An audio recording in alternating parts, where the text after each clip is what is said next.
एक बार की बात है, रामू नाम का एक आदमी जंगल से गुजर रहा था तो उसे किसी के रोने की आवाज़ सुनाई दी।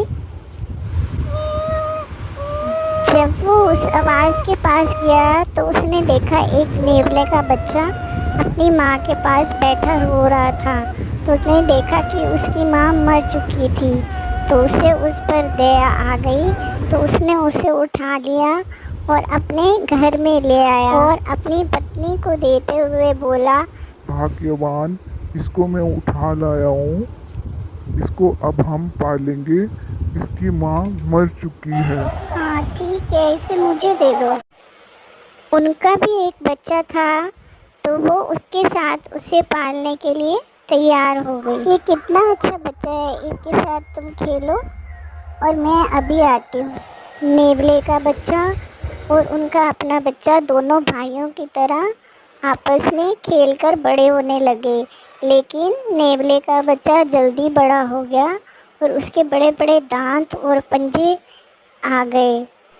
एक दोपहर की बात है, रामू की पत्नी कमला को पानी की ज़रूरत थी।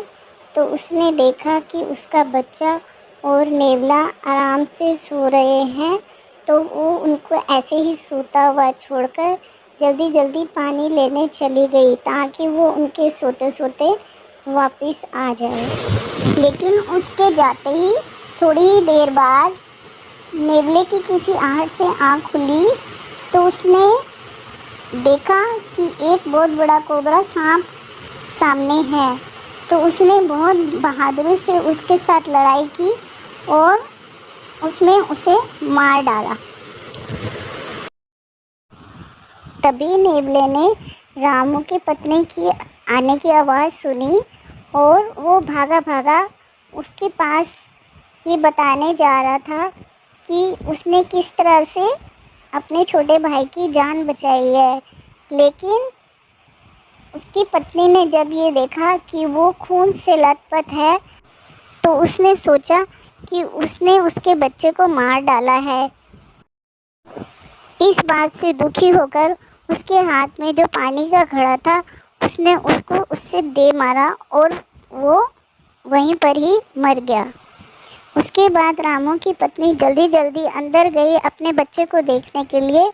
तो उसने देखा तो उसका बच्चा बहुत आराम से अपने बिस्तर पर सो रहा था और नज़दीक ही एक बहुत बड़ा कोबरा सांप मरा हुआ पड़ा था।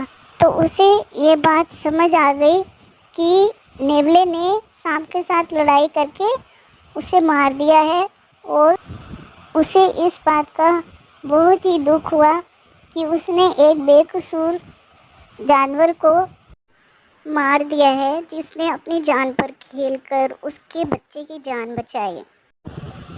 अरे रे रे रे रे, मैंने ये क्या कर दिया, मैंने तो एक बेकसूर जानवर को मार दिया। इस कहानी से हमें ये शिक्षा मिलती है कि हमें एकदम बिना सोचे समझे किसी के लिए बुरा कदम नहीं उठाना चाहिए।